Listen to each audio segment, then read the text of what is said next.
Sige, gusto mo dyan. Hindi.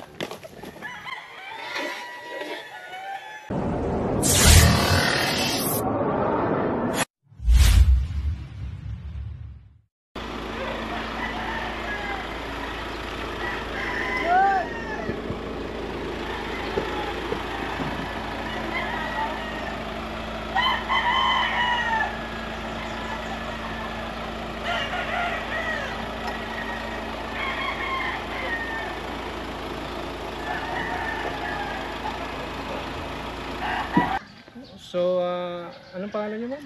Flor, napakatagal na namin problema yan. At namin na lang nakikita dyan ang ahas talaga.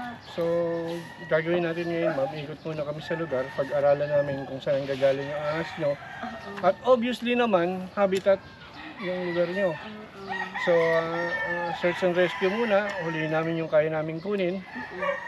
Then, sagawa tayong snake awareness para yung mga tao nyo alam kung anong gagawin kung may mga kagat. Kasi itong mga mag-aalaga ng manok, ang laging nakakakuha, dami lang napatay. Ilan na, ay talagang kobra. Pero alam nila kung saan ang gagaling.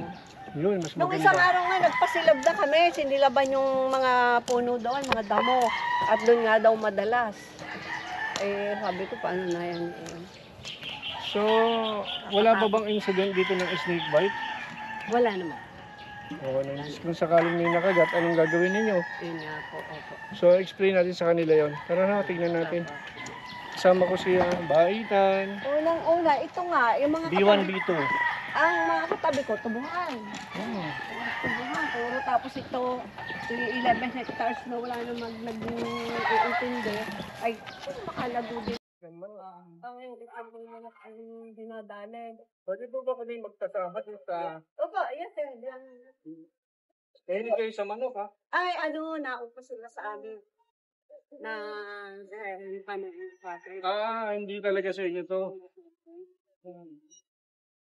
Buti kayo na nagmalasakit na ano. Oo, baka madali ang mga bata. Hindi nasabi.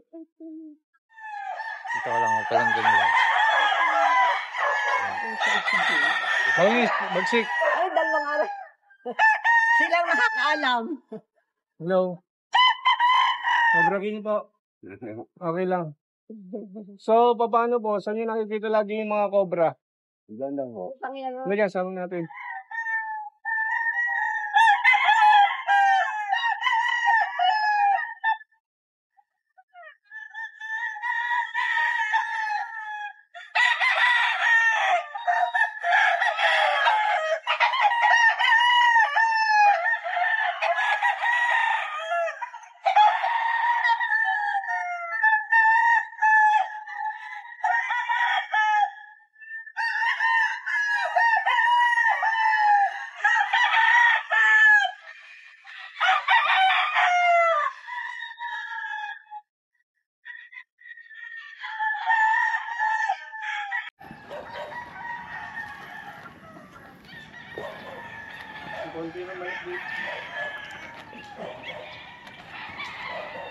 Mga kaibigan, papasama tayo doon sa lagi silang may nakikitang cobra.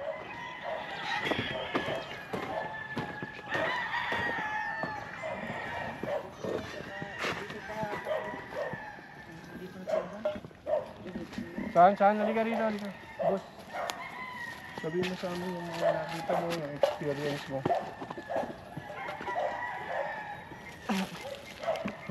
Sige, dito galing yung cobra papunta dyan. Nakita mo yung cobra simula dito papunta ron. May tubuhan to eh. So, lagi ko yung nakikita ang ahas dito. Kasi yung habitat. Alam mo yung habitat? Yun yung ano. Sadyang wala pa kayo rito, tirahan na ng mga ahas to.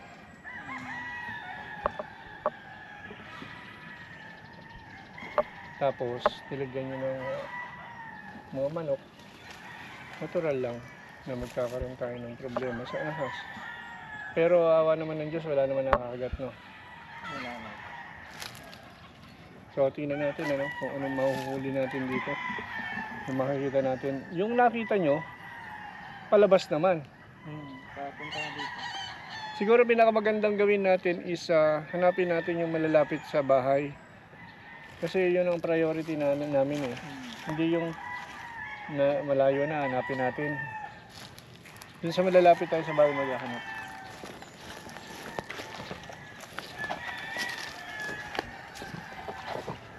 Ma'am.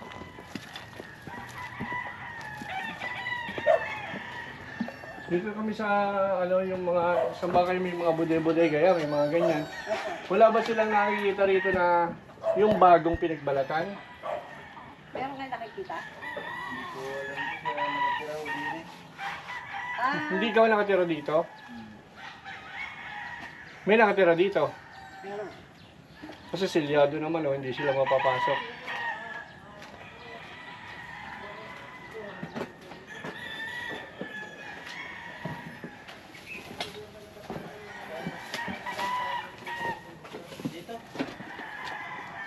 Diyan, madalas pa may makitang cobra.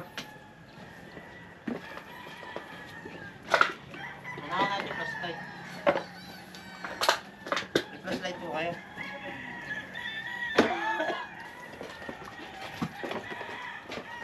So, tingnan niyo yung lugar. Flashlight po kayo, flashlight. Napaka-imposible itong mission na to.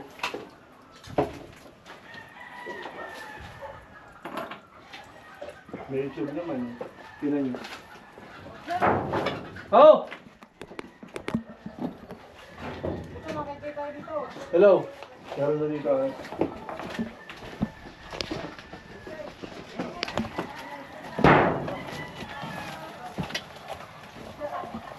Ano?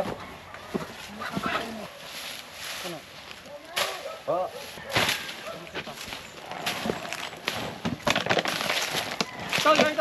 Toyo! Oh! Oh! Oh, yo. Laki. Lah. Nakuha mo ba? Nakuha mo ba? Sige, gusto mo dyan, hindi dyan ka.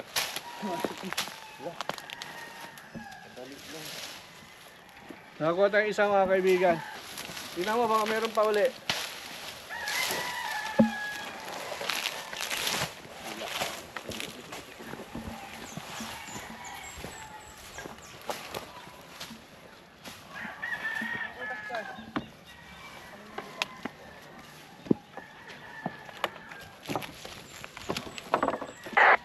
Nakakuha po.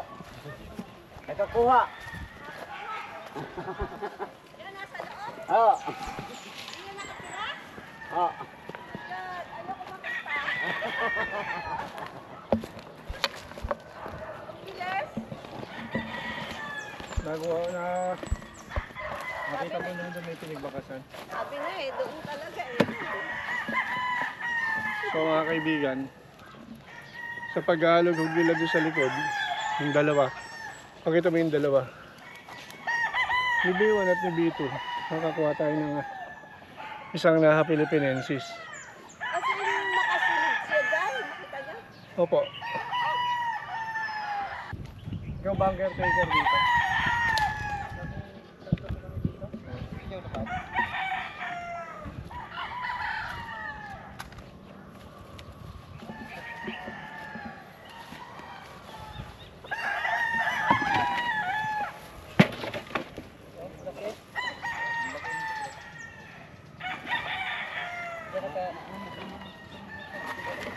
Ito, baka mabalik sa'yo.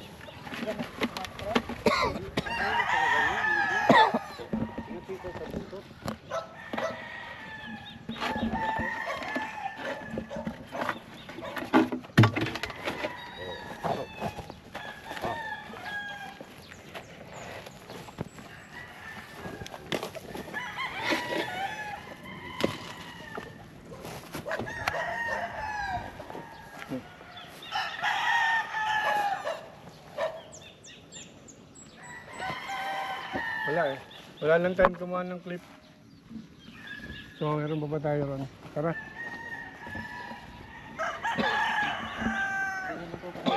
Ayawan mo.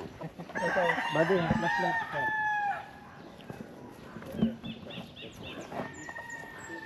So So mga kaibigan,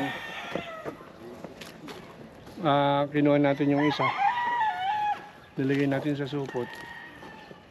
At patuloy pa rin tayo maghahanap dito. Kasi parang parang wala naman tayo sa lugar kasi habitat eh. Kaya siguro pinaka-the best dito yung gawin is hindi natin maubos dito yung ahas. Diba ilan na napatay nyo dito bale? Ano na, naliliit pa. Mga ilan? Kasama 3. Mhm. Tapos yung nag-ano dyan nanguha ng yung kabute, kapatay din. So halos araw-araw. Una kasi may manukan. Siyempre pupuntahan ng ahas yan. Pangalawa, ito yung teritoryo nila. So wala pa tong manukan, marami na talagang ahas dito. So ang pinakamaganda sigurong gawin yan is bigyan ko kayo ng knowledge about snake awareness. Tama po ba? Oo. Kasi hindi natin, maubos ba natin ang ahas dito? Palagay ko hindi. Dahil Panaka-naka lang yan. Kagaya ngayon, nakakita tayo ng isa. Ilan kayo lahat dito ng tao? 3 lang po. 3? Ang dami naman. Hindi, ibig sabihin, wala bang pwedeng idagdag para ma-share ko yung aking knowledge? Halimbawa tatay ka, nakagat ka ng cobra, anong gagawin mo? Yung sabi nila, pag Sabi nila? sabi paduguin daw. Paduguin. Tapos, Para daw umalis ang umalis ang kamandag. Ibig sabihin, pag nakagat ka ng cobra, paduduguin mo lang yung kinagat. Tapos, aalis na yung venom. Halimbawa, halimbawa, agat ng cobra yan, saan mo paduduguin? Ay, doon daw po sa sinagatan. Dito paduduguin mo. Tapos, Ayun, pag dumugo na daw, maalisin daw po yung kamandag nila. Kasi yan, binawal na ng doktor yan. Kasi ang tawag dyan ay, pag tinamaan kasi yung ugat mo, maaring hindi mo naman maipalabas yung venom o maaring nalitidan ka, maubusan ka rin ng dugo. Oo. Kaya binawal na yan ng doktor. Halika kayo, para makinig kayo. Halika kayo, marami rito Pare cobra natin. eh. Para Gusto ko kayong matuto kahit paano. Alam natin ang ating gagawain. Sa Alabang meron tayong RIT. Sa Alabang meron tayong anti-venom. Sa Alabang RITM ang tawag ng ospital na yan. RITM. Diyan po, maraming magagaling na doktor na sadyang dinesign ng mga doktor na yun para sa ganitong mga kamandag ng cobra.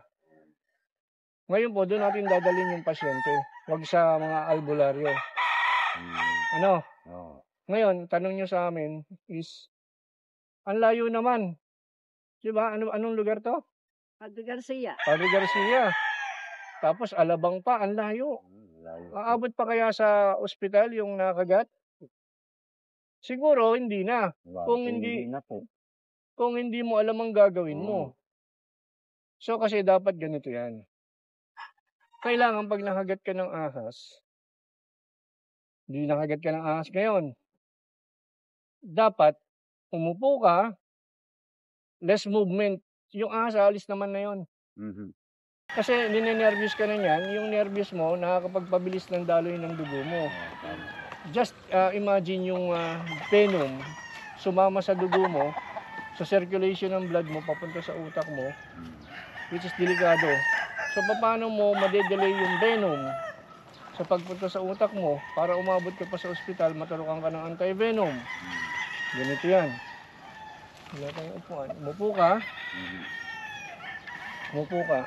Siguro naman yung damit mo, madali namang pilasin, ano? Hindi ganyan ang upo, parang ebak eh. Gaya po. Ganyan. Ganyan siya na sir ha. Ganyan. No, kasi nakagat ka nga dito, di ba? Alisin mo itong damit mo, unitin mo, halian mo simula dito pababa. Bakit simula dito pababa? Kasi nga, yung venom umaakyat eh.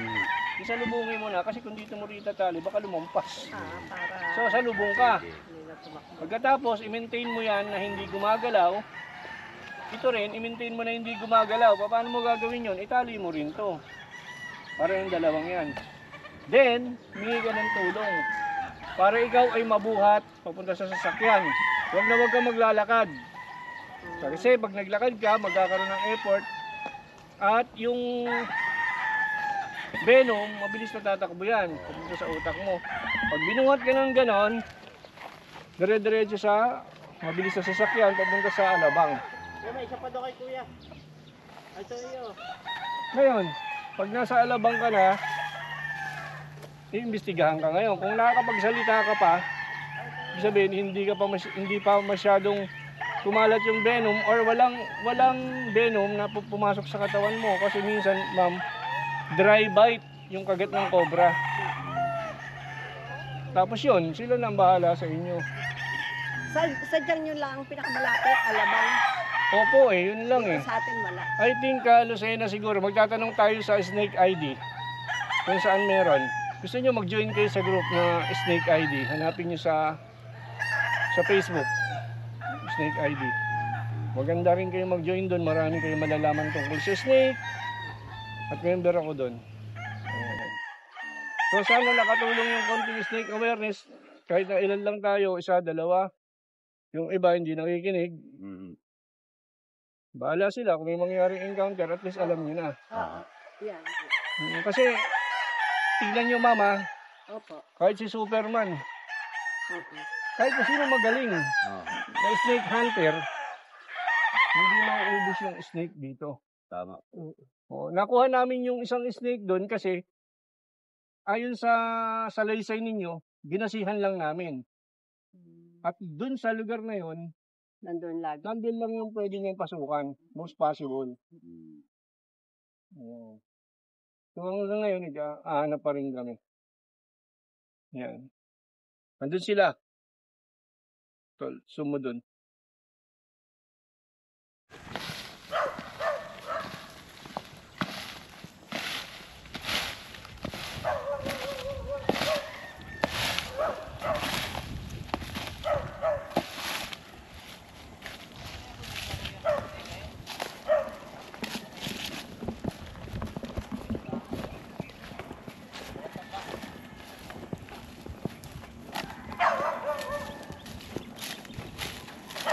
Adi.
Lalim ba?